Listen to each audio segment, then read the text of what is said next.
A Labour leader can be under pressure, losing support, facing bad headlines, and still not be facing a leadership contest. That is the part people often miss. In Labour, a leader does not fall just because the mood changes. The rules have to be triggered. MPs have to move. Members may get a vote. The National Executive Committee helps set the timetable. And if Labour is in government, the result could decide who ends up as Prime Minister. This is Political Toons, and in the next few minutes we're breaking down how a Labour leadership contest works, who gets a say, and why the rules can make a challenge much harder than it first looks. I will add any important updates in the pinned comment, so let me know what you think below.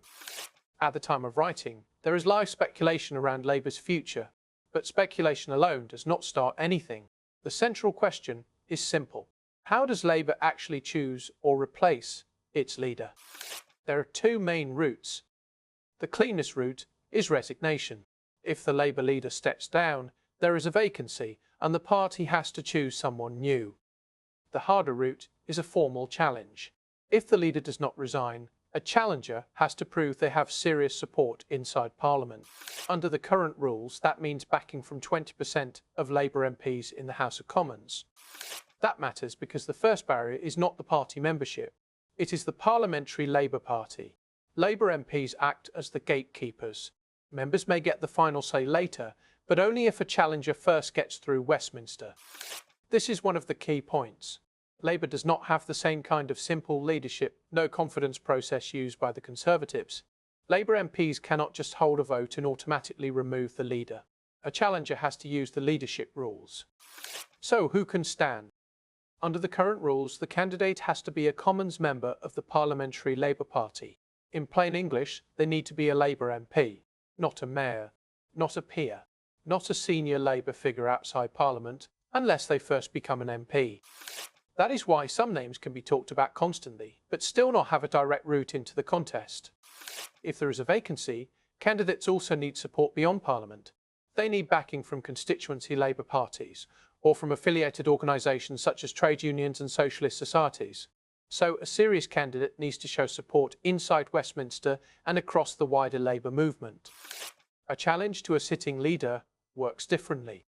If a challenger reaches the 20% MP threshold, the sitting leader is automatically on the ballot. The leader does not have to collect nominations again. That gives an incumbent real protection. It means a challenge is possible, but not simple.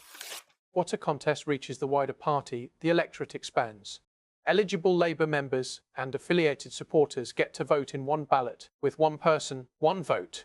Affiliated supporters usually means eligible trade union or socialist society members signed up under Labour's rules. The National Executive Committee then becomes important. It sets the timetable and the detailed rules for the contest. That can include deadlines, eligibility checks, campaign rules, and the voting period.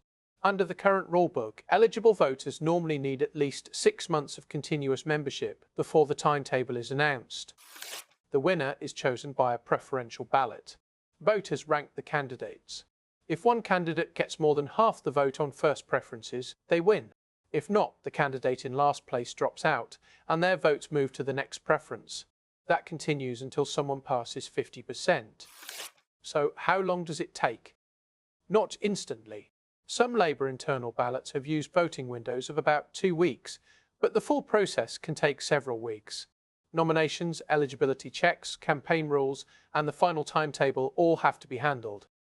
And if Labour is in government, the stakes are bigger. A Labour leadership contest would not just be an internal party story.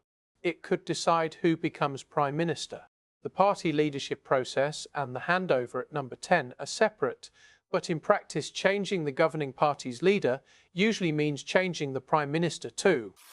So the fair takeaway is this. A Labour leadership contest is not triggered by rumours, pressure or bad polling alone. It needs either a resignation or a formal challenge that clears the party's rules. MPs have a major gatekeeping role. Members and affiliated supporters can have the final say, but only once the contest reaches them. That makes Labour's system both democratic and tightly controlled. It gives members a voice, but it also makes sure only candidates with serious parliamentary support can reach the final ballot. So, what do you think?